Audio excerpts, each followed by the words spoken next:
अब ध्यान से देखना इस क्वेश्चन में प्रॉब्लम क्या होती है। सबसे पहले सब बच्चों को प्रॉब्लम होती है यहाँ कहाँ से स्टार्ट है सर्किट, कहाँ से खत्म है।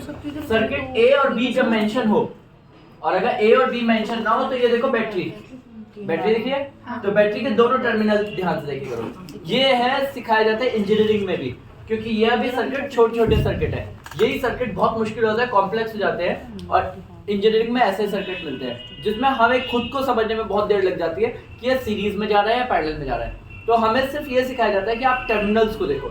यहाँ पे बैटरी नहीं लगी हुई, तो यहाँ पे ए और बी दे रखा है, और यहाँ पे बैटरी लगी हुई है, तो ए और बी टर्मिनल मतलब एंड पॉइंट से है। तो यहाँ से तार जाती हुई दिख रही होगी, यहाँ से दिख रही होगी तो पहला रेजिस्टेंस आ गया यहाँ से, और यहाँ से जाओगे तो दो तारें टूट गई। तो क्लियरली दो, जब भी तारें स्प्लिट हो तो मतलब वो पैरेलल है। तो देखो दो तारें टूटी और दोनों के अलग अलग रेजिस्टेंस है, फिर दोनों वापस जुड़ गए, मतलब ये दोनों पूरे के पूरे पैरेलल में, सीरीज में नहीं है, क्या है पैरेलल में। फिर दोनों जुड़ गई, जैसे कि इनका आंसर आएगा तो एक रेजिस्टेंस हो जाएगा, फिर वो आगे जाएगा तो एक और रेजिस्टेंस आ गया, और वो सेम तार में। जब कोई रेजिस्टेंस सेम तार में आ जाएगा तो वो सीरीज कहलाएगा, ठीक है। तो ये सेम वायर में आ गया, सेम कनेक्टर में आ गया, तो जिसकी वजह से सीरीज में हो गया। तो जो इसका आंसर आएगा सॉल्व करके, वो इसके साथ क्या होगा, सीरीज, ठीक है। अब सीरीज और पैरेलल सॉल्व कैसे होते हैं, करेक्ट नहीं, पैरेलल होता है 1/Rp = 1/R।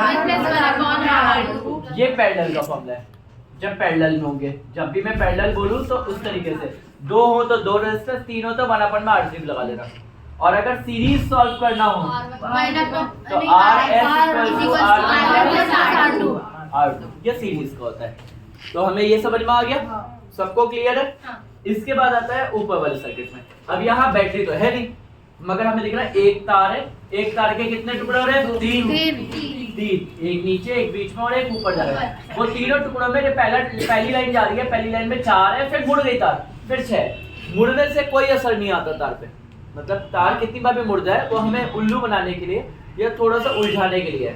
तो 4 और 6 जोड़ के कितना होता है, 10। तो ये एक लाइन में 10 हो गए, और ये दोनों सीरीज में, सीरीज मतलब ये वाले तरीके से R1 + R2 डायरेक्ट जोड़ दिया।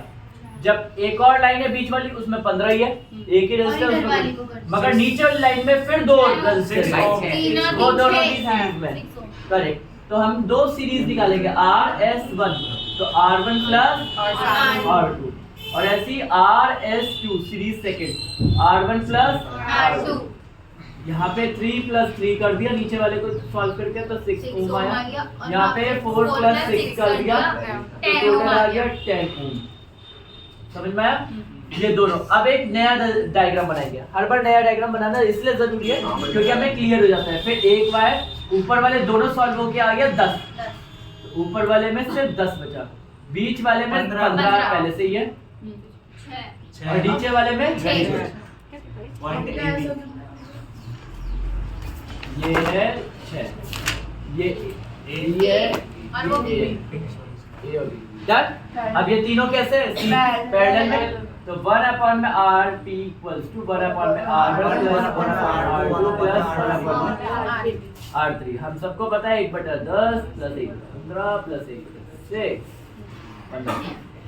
एलसीएम लिया तो हमारा है 30, 10 कितने जा 30, 3 जा 15 कितने जा 30, 2 जा 5 जा, तो 3 और 2 5, 5 और 5 10, 10/30, 0 से 0 कैंसिल, 1/3 है, 1/R3 रेसिप्रोकल किया जाएगा तो R = 3। ये है हमारा इक्विवेलेंट रेजिस्टेंस। लास्ट में 3 डॉट लगाएंगे और लिखेंगे हेंस द इफेक्टिव रेजिस्टेंस है इतना। डन। सेम नीचे वाला, नीचे वाले में दोनों पहले क्या है पैरेलल, तो Rp = 1/R1 + 1/R2, तो 1/24 + 1/24 जोड़ा तो 2/24, काटा तो 1/12।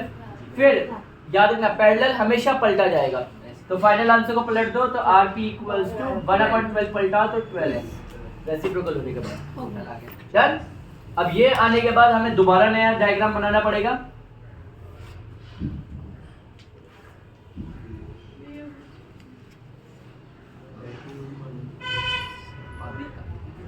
ये A2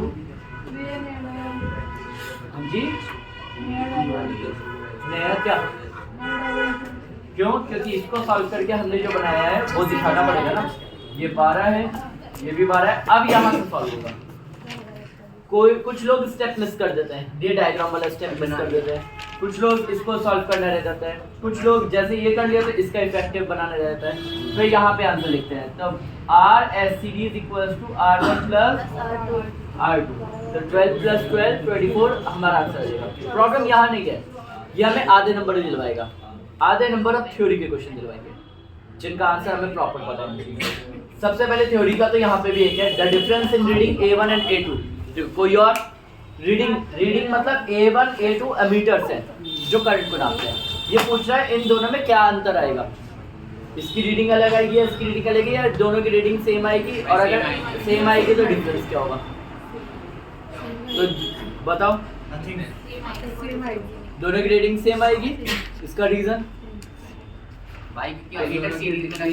तो सीरीज में तो है ही, इसमें क्या दिक्कत है? दोनों ही सीरीज में रेजिस्टेंस और वोल्टेज दोनों में सेम है। कैसे? यहाँ पे तो यहाँ पे पूरा 24 का इफेक्टिव आ रहा है, यहाँ पे सीरीज में